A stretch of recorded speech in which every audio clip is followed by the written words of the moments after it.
Hello, welcome back to Learn Oikonomia.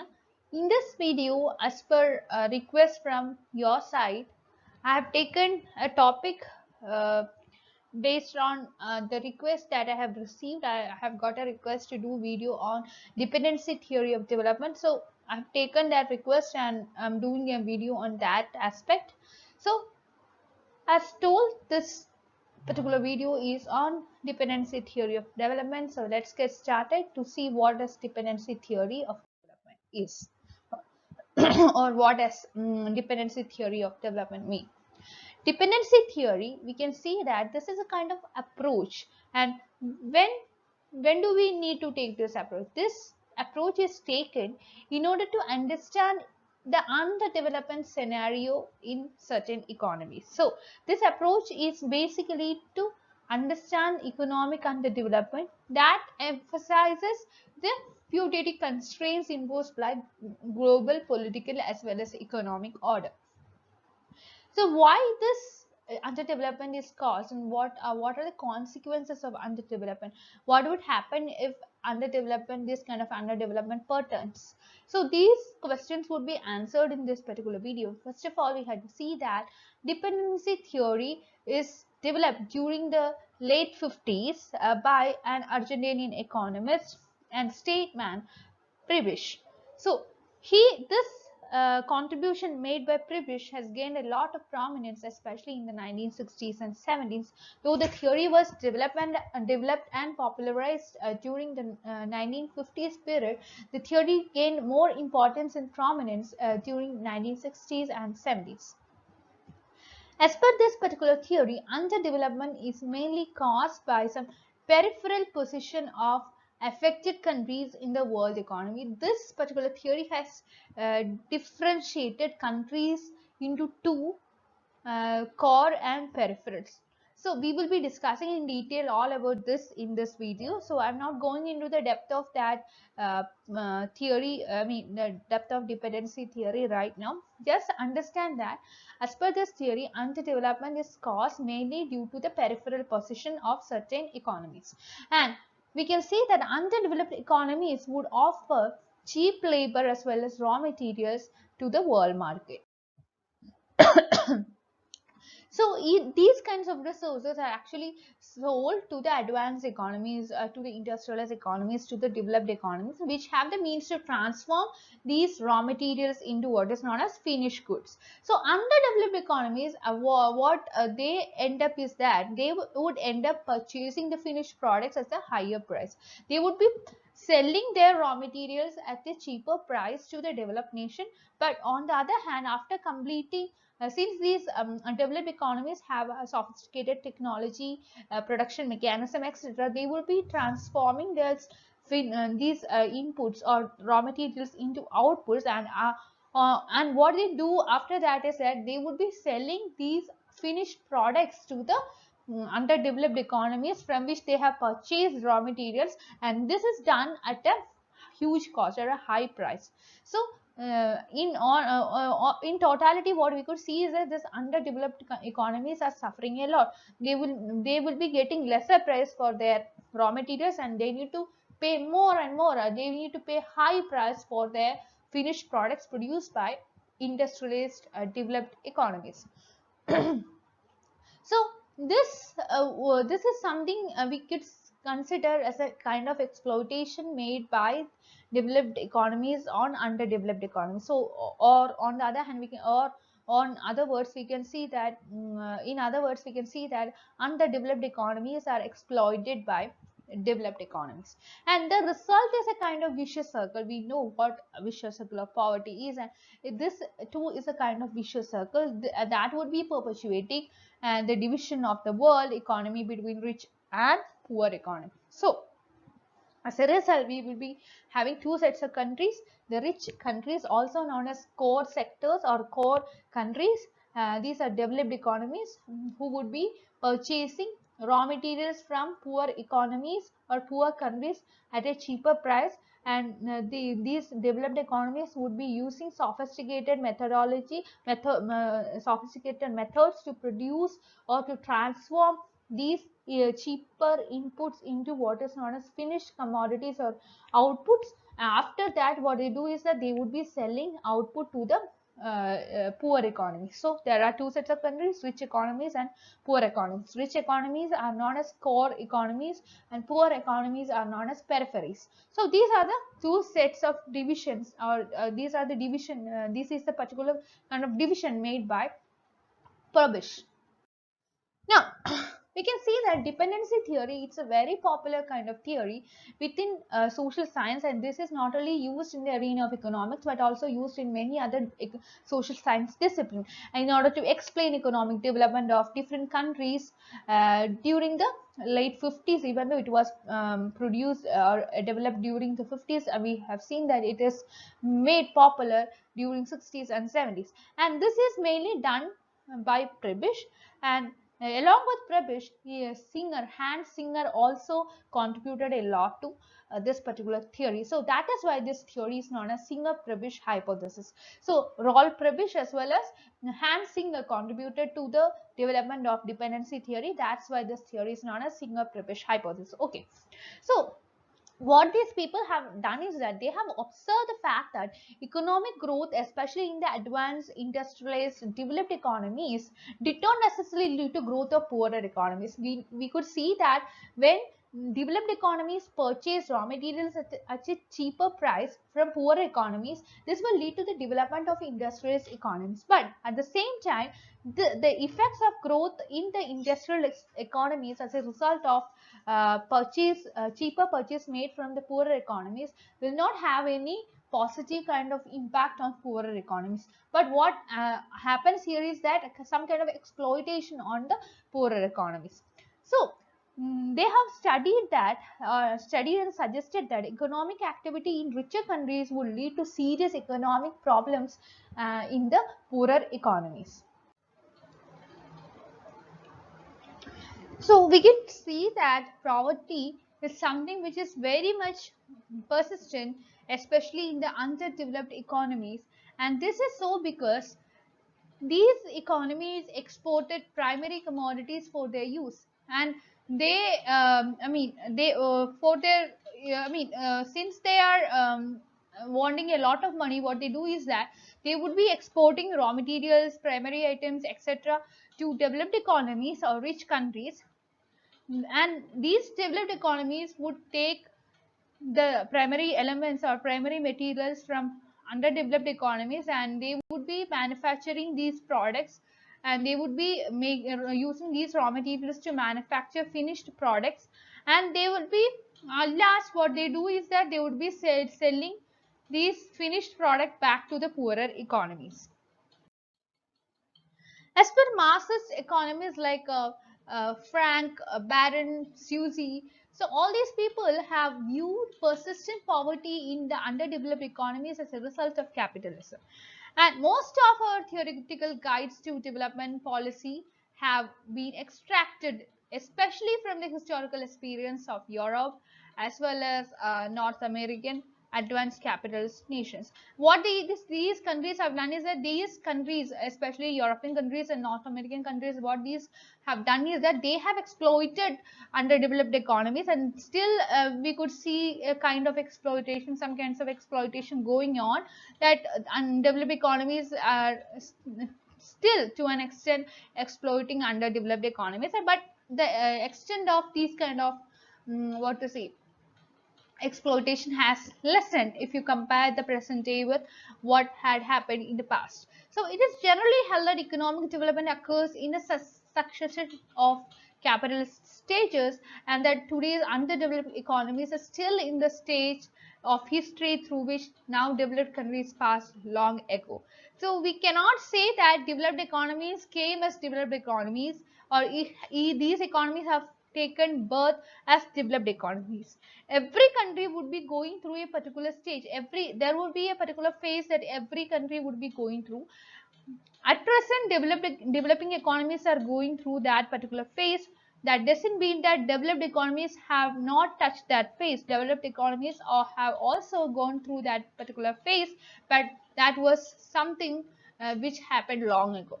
But dependency theorists show that the underdevelopment is not a traditional idea, or this is not that much traditional, that neither the past nor the present of underdeveloped economies could resemble in any important respects the past of now developed economies.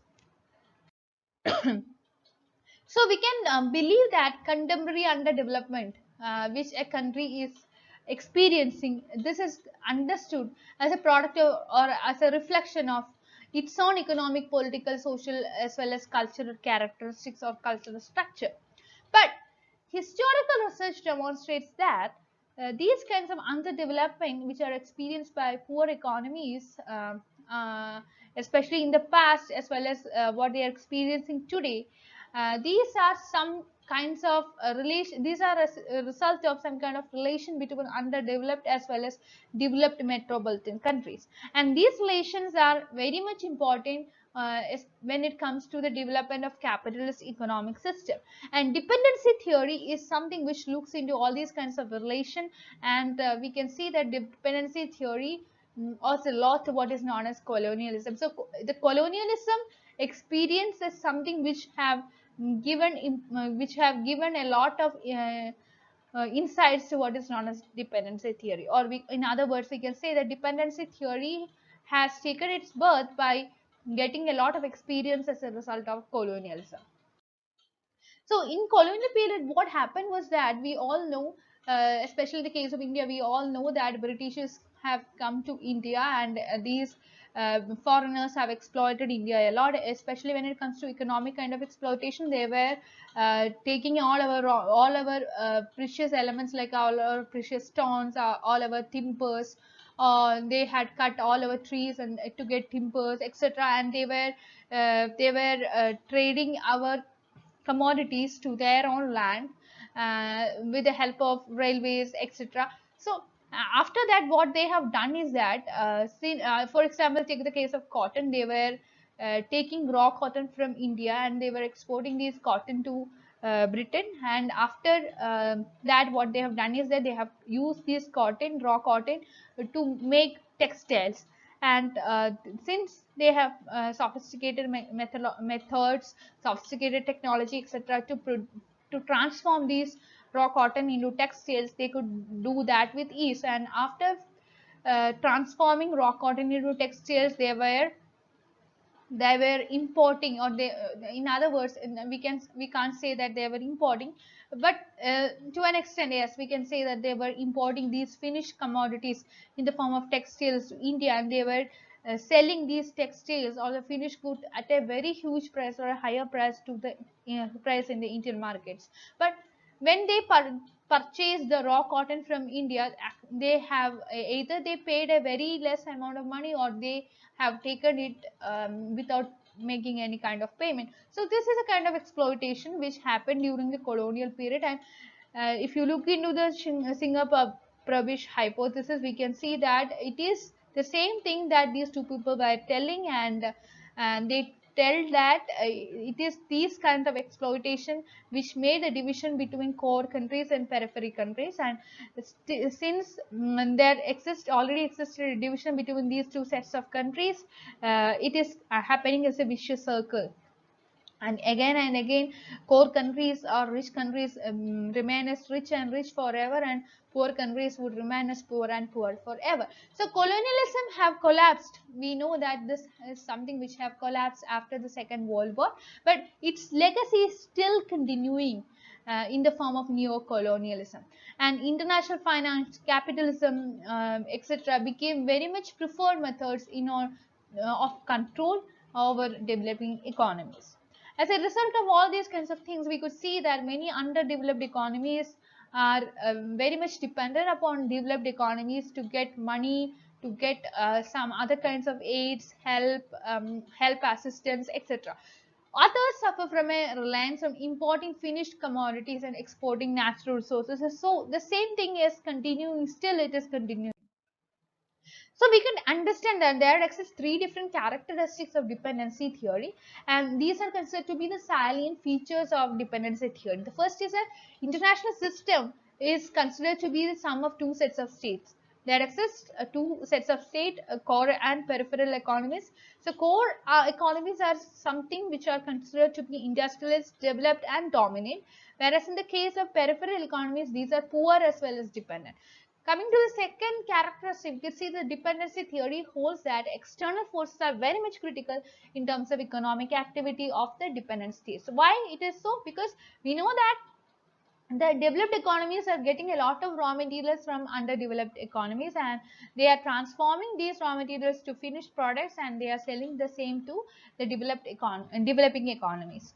The third point here is that relationship based on strongly historical patterns between the core and peripheral economies are very much vibrant. These are considered to be a vibrant process, especially in terms of exchanges which takes place between states, and this is something which plays a very considerable role in the reinforcement patterns of inequality.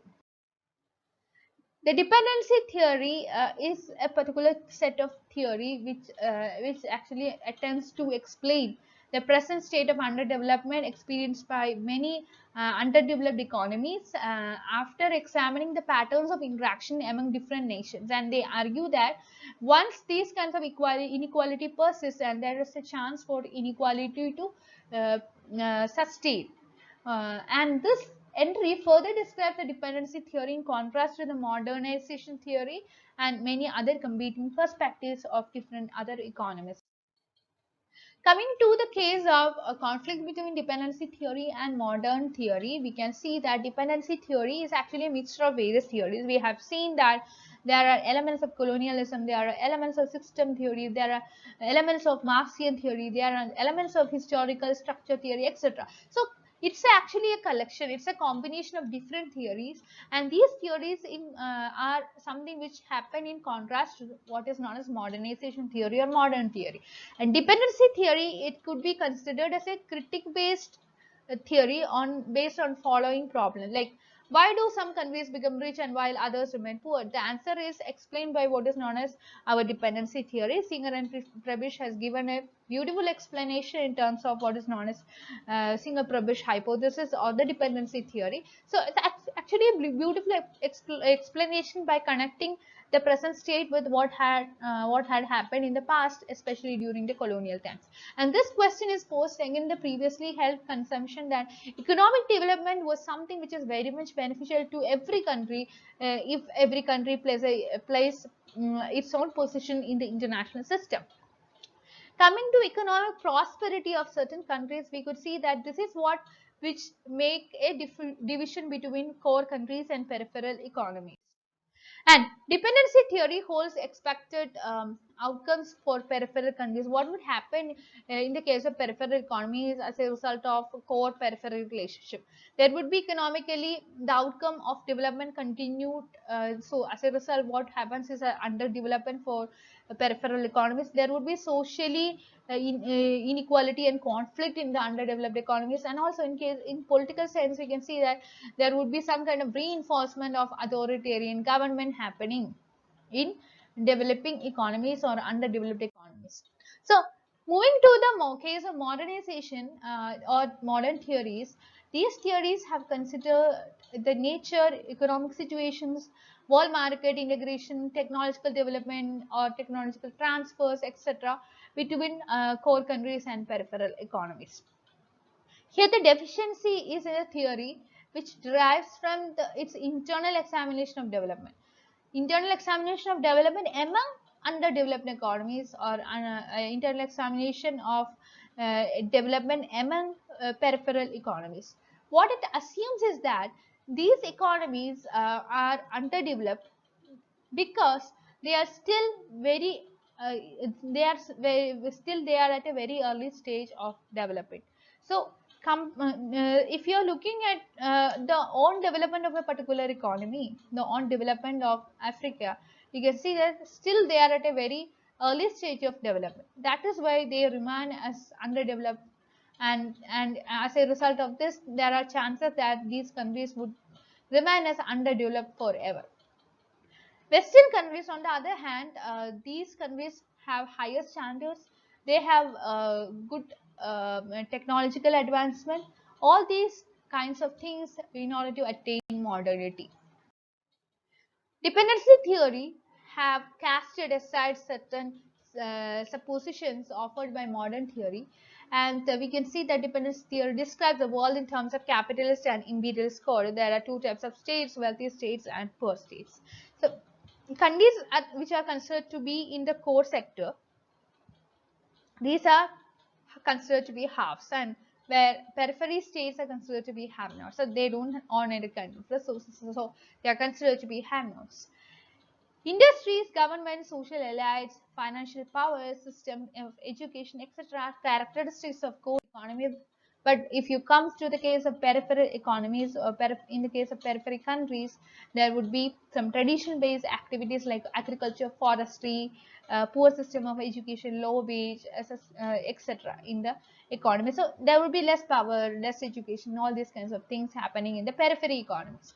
All these factors play a very important role in the sustenance of the division between poor countries and rich countries. So dependency theories also describe the interaction of more than core and periphery kinds of things.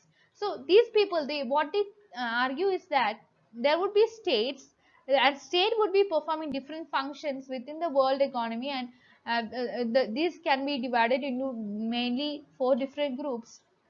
That would include center of the center, that is denoted as CC, periphery of the center, which is denoted as PC, center of periphery, which is denoted as CP, and periphery of the periphery, which is denoted as PP. If you take the case of an example here, an example, just read the example of CC, which consists of US and UK and also France. Okay, so these countries constitute CC, and PC consists of Canada, Japan, Italy, and Spain. Okay, and countries have all these countries show that the division of two countries show that each of these country belong to a particular group, and countries within this group have less global power in the case of periphery economies. But we can see that there are also CP countries such as South Africa, India, Brazil, Saudi Arabia, etc. And these countries have reasonable amount of wealth, despite the fact that these are still in the process of development. And moving on to PP countries, these are the poorest countries, and these include Zimbabwe, Democratic Republic of Congo, etc. And the CC as well as PC countries are considered to be halves, whereas CP and PP countries are considered to be have-nots. So we have divided the entire set of countries into halves and have-nots. And there are a number of key assumptions with respect to this kind of relationship. First of all, we need to understand that underdevelopment is not a phenomenon which is directly related to internal condition of a country. Since in a globalist world, each and every country are related, we have to see that peripheral countries are actually dominated by foreign interests originating within the core countries. So that is why they are getting a lot of raw materials from periphery economies. Although underdevelopment can overcome, countries need to be disconnected from the dominance of core countries. Then only we could sustain and sustain the problems which cause as a result of underdevelopment. And the dependent state would supply cheap materials like agricultural commodities, raw materials, etc. to the developed economies, and there should be some kind of obstruction with respect to this as well. And these kinds of function orient the economies of dependent states toward outside. And in the short run, what would happen is that underdevelopment is not due to survival of outdated institutions and existence of capital shortage in those regions that have remained isolated or those have remained as periphery. On the other hand, what we could see is that underdevelopment is generated by the same historical process which generated economic development. So what is that obstructs some countries to go for development, and what is that promotes some countries to attain development? So this is something which plays a very important role, and this is answered by the central propositions of dependency theory. So coming to the central proposition of dependency theory, we can see that underdevelopment is actually a condition of fundamentally different from undevelopment. So you have to understand here the meanings of underdevelopment as well as undevelopment to understand the difference between these two things. So here undevelopment is something which refers to a condition where resources are not being used. That doesn't mean that the country has got resources, but it has got some resources, but these are not used. In the case of an example, if you take the case of European colonists, they have viewed the North American continent as undeveloped, because here the land was not actually cultivated on a scale which is consistent with its potential. So it has got a capacity, but the capacity was not utilized. That is known as undevelopment. Now coming to the underdevelopment, this is a condition where resources are being actively used, but here the benefits this is something which would benefit dominant states, and it is the poor state that suffers a lot. The benefits received by dominant states are not shared to the poorer states, or these are not shared, benefits are not shared with the poorer states by the dominant state. Benefits are not reaching the poorer states. That's all about underdevelopment. The next point, the distinction between underdevelopment and undevelopment places poorer countries of the world in and this is a profoundly different historical context. We know what happened during colonial era. There are countries which are not behind or catching up with richer countries, and these are poor because they lag behind. And if and there is a tendency for these countries to sustain with their low development or underdevelopment, or they would remain as poor economies forever. And these are poor because they are closely integrated to European economic system, or we can see that they are selling a lot of cheap laborers, they are selling a lot of raw materials at cheaper price to developed economies, and in return what they are getting is those products, those finished products at a higher price.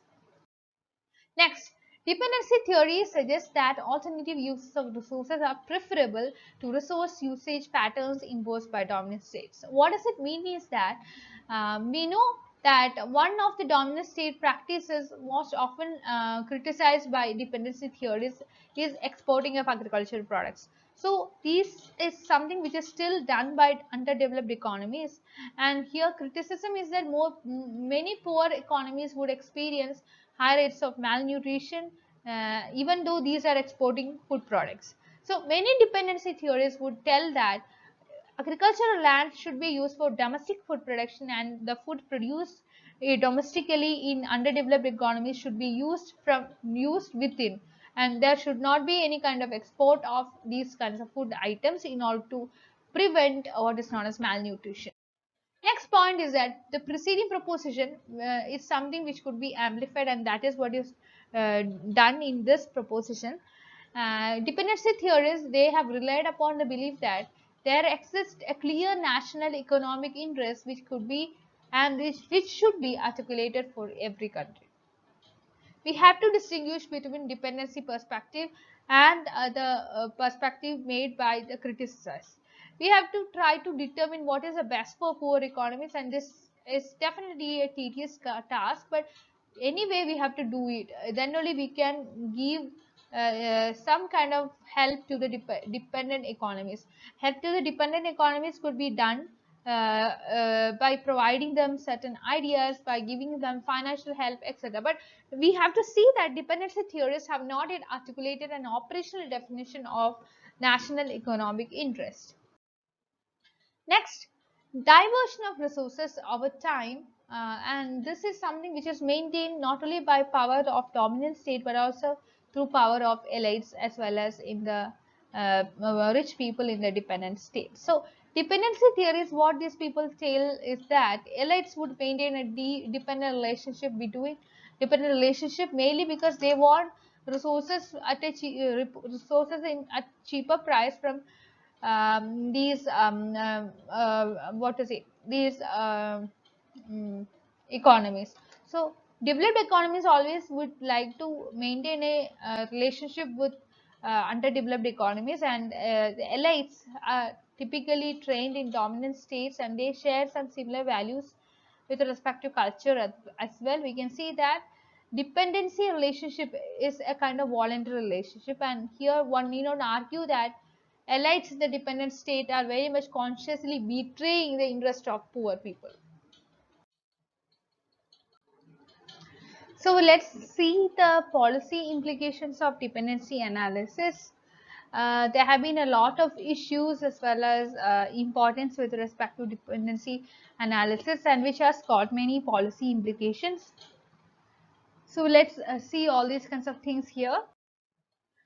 The first of all, we can say that the success of advanced industrial economies is something which do not serve as a model for currently developing economies. We know that in the 1950s, 60s, etc., there was some kind of paradigmatic consensus related to the growth strategies, and these were considered to be something which are universally applicable.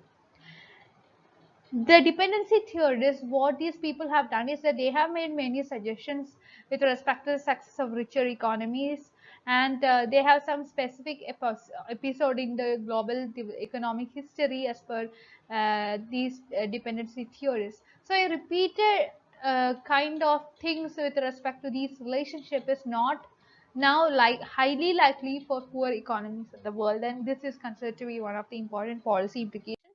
Next, we can see that dependency theory repudiates the central distributive mechanism of neoclassical model, and what is usually called as a trickle-down economics. We know what trickle-down economics is, and whether a government goes for a policy or not, whatever it may be, when a government goes for a policy, a particular policy, its main intention is to uh, give maximum benefits to its people, or its main intention is to give benefits to its maximum number of people.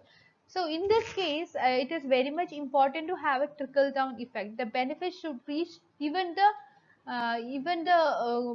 very bottom of the hierarchy. So that is what is the intention of the government is. But in the case of dependency theory, we can see that there is a kind of exploitation rather than a trickle down effect. Now, since the market only rewards productivity, dependency theories discount aggregate measures of economic growth such as GDP, trade indices, etc. And they do not make any kind of distinction, but they are actually giving importance to these kinds of aggregate measures. For example, there is a great concern within dependency framework for whether the economic activity is actually benefiting the whole nation, or whether the some kind of economic activities is benefiting some particular section. So that is what is looked by dependency theorists. Next, dependent states therefore should attempt to pursue policies of self-reliance. That means that these dependent states or these peripheral states should not go for any kind of import from developed economies. If they are increasing their import, then definitely the sustenance of their dependent kind of nature would definitely go for long, and this would remain as it is forever. So that's all about dependency theory. I think you could get some understanding with respect to dependency theory. So for this understanding, please like, share and subscribe to this channel for more videos, and you can be a part of my Telegram channel and Telegram group to discuss your doubts. I'll be providing the links of these in the description box. Please join from there. Please pick it from there. That's it. Thank you.